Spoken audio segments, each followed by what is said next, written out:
Terence Bud Crawford's eye has seemed to become sensitive. It seems that a stiff jab from a heavy hand is almost automatic to puff his eye. Now, if Canelo Alvarez repeatedly lands on that eye, it could spell trouble for Bud Crawford.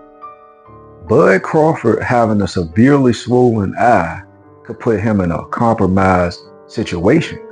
Now, being that Bud Crawford is moving up 2 or 3 weight classes, Bud Crawford, being himself as he has for years, landing a big punch and turning the tide of the fight in his favor is highly unlikely, being that Canelo Alvarez has been hit flush by devastating punches at higher weight divisions.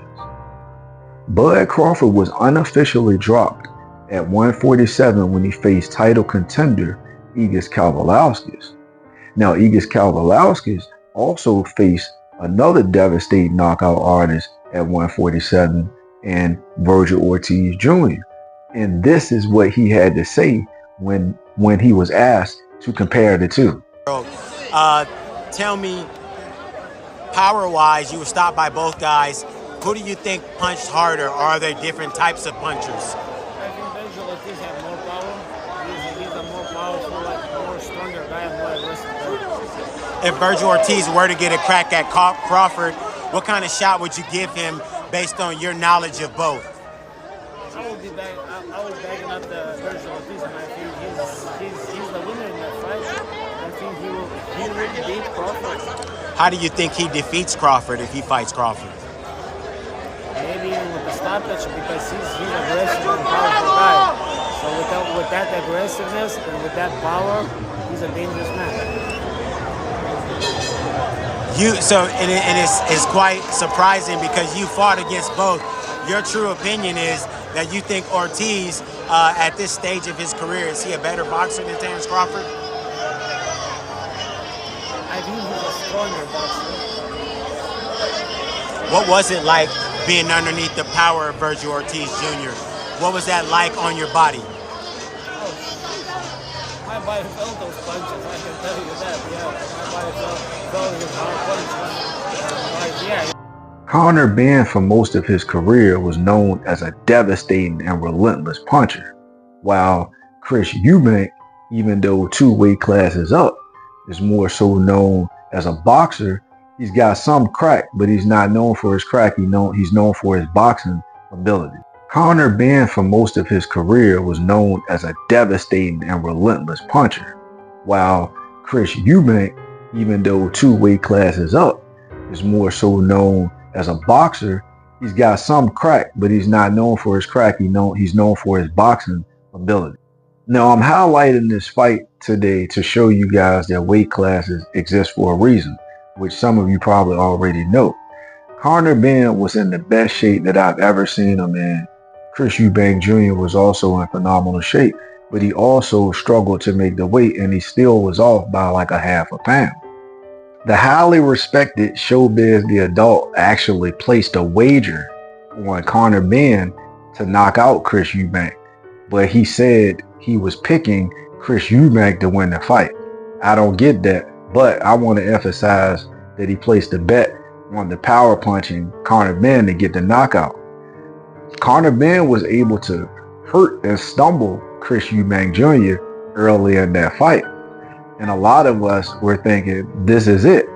But Chris Eubank Jr. was able to gather himself, and he played it a little cautious for a round or two, but after he felt the punches and realized that they were welterweight punches, he was able to start smirking, start standing in range more, and started to execute his own offense.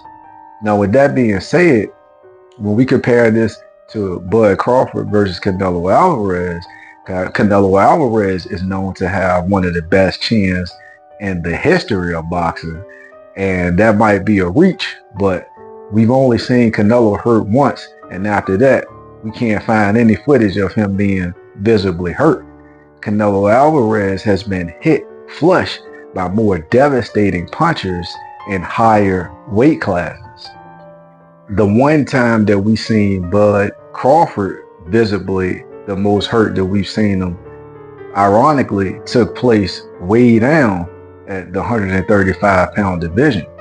Now, with Crawford coming back and knocking the guy out the very next round, you have to applaud.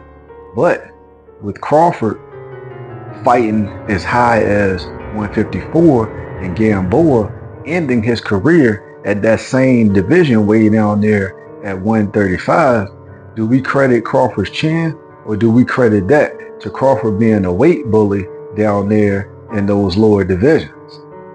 While a lot of people will probably dislike some of the things that I had to say, I made this video to highlight that weight classes are for a reason, that we seen that today with Conor Benn versus Chris Eubank Jr.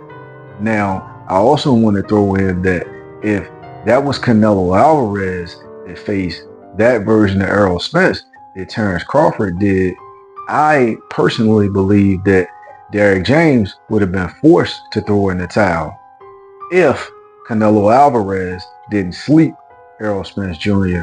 before then. Now, I want to end this video by saying that I think highly of Terence Bud Crawford and his fans. I do think that y'all dropped the ball by not purchasing as many pay-per-views as y'all make comments, but that's neither here nor there.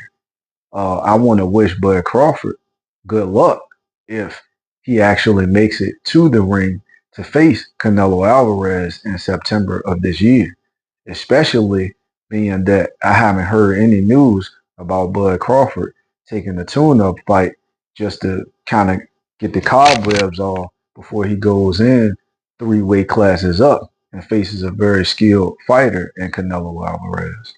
But